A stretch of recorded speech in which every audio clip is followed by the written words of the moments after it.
I think it was the Persian Sufi poet Rumi who said, out beyond the plains of right and wrong and right doing and wrongdoing is a field.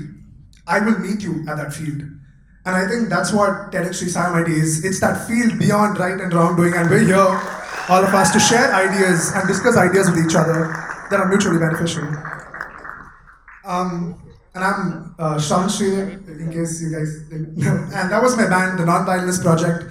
We're a 5-piece instrumental act, and we play something around new Carnatic classical fusion. I think the entire journey can be traced back to when I was a little kid. About as with any South Indian tambram child, we get persuaded into Carnatic vocal lessons. And that was the same case with me as well. I had about 5-6 years of training in Carnatic vocals. And then after the whole voice cracking thing happened, I think the natural transition for me, because I really enjoyed my lessons, I definitely wanted to pursue it. And I had to find a new conduit to express what I wanted to say musically as well as emotionally. And I think the violin as an instrument just made so much sense to me at that point in time. And so that continued up until 10th grade.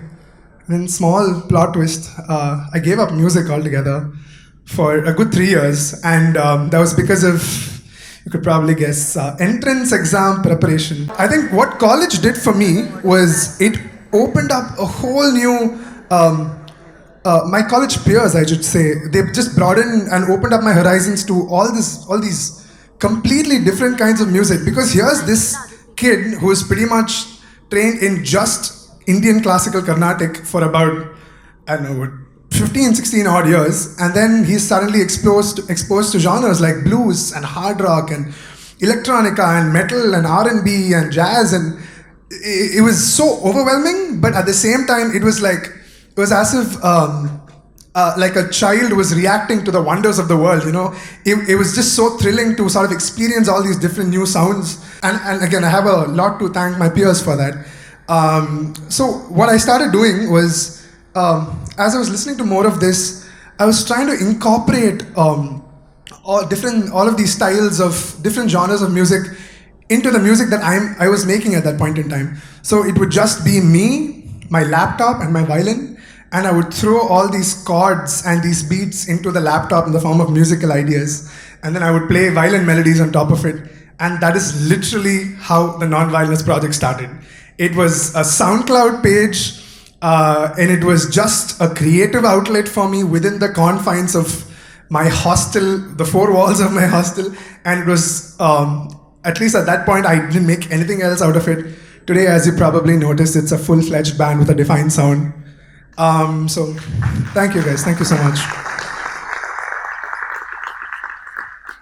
So post-college, I come back here, and suddenly it feels like I have to start all over again, because there was me, the final 3 years of my schooling was literally devoid of music altogether, and then 4 years of college was far away from all the music that was happening back home. It was just it was just exploration, not really performance oriented, like I said. So there was close to 7 years of being literally away from a majority of the music that happens here. And I think that's why it sort of felt very weird to me, because I was coming back home, but it all felt so foreign. So, but I kept, I still wanted to pursue it. And so slowly I started to meet a few people in the music circuit here. And I started to explore different types of venues and events and sort of places that I could perform in that could maybe sort of push me in the direction of being able to go full-time as a musician. And at that point in time as well, I was a part of a couple of independent bands. So independent bands, as you guys might know, are bands that write their own music and they release their own music and they perform their own music. And it's a little sad situation in our country because it's very, very, very hard to make a living solely being an independent musician. So, but I was playing for a couple of independent bands at that point in time. And in fact, it was through one such performance that I met my guitarist, Naveen Sampson. Where's Naveen? Who's not here? Okay. So, oh, he's right there, okay. Yeah, so we met through that, and then what happened was we started doing a lot of shows together. Very small scale shows that would come rather sparsely here and there, but I think that was sort of the start of something. You could sense that it was. They were just stepping stones to maybe something in the future. I had no idea what that was. But the challenge was obviously juggling a full-time job.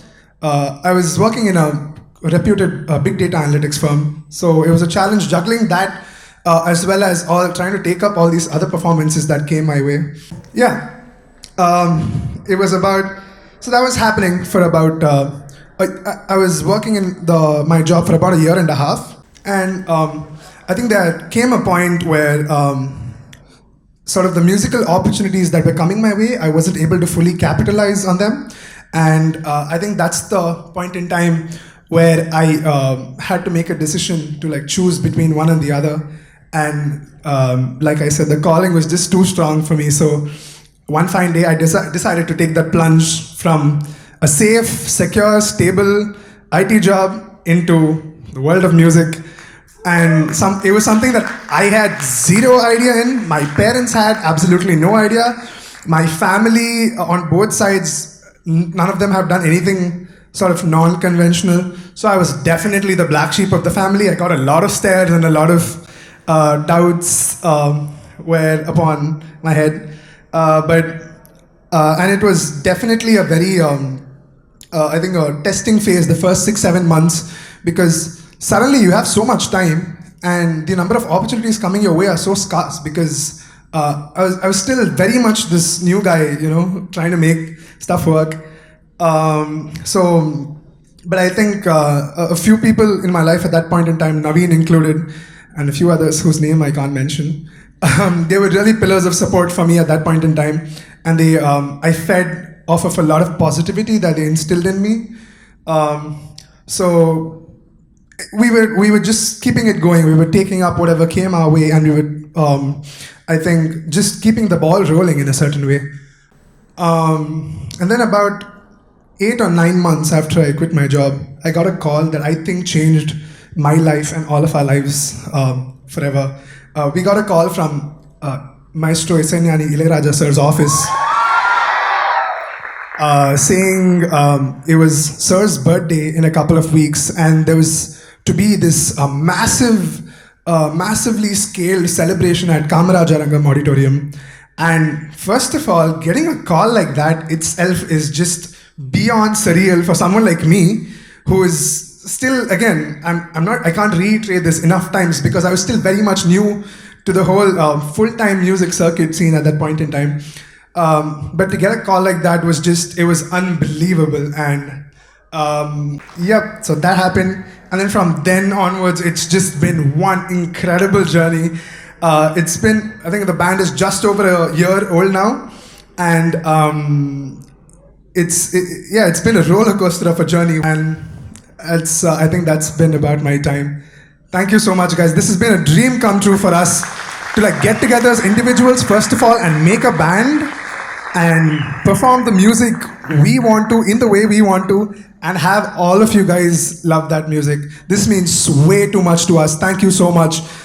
Huge shout out to TEDxSriSairamIT team for getting us here and getting all the other amazing speakers that you saw today and you will continue to see after us.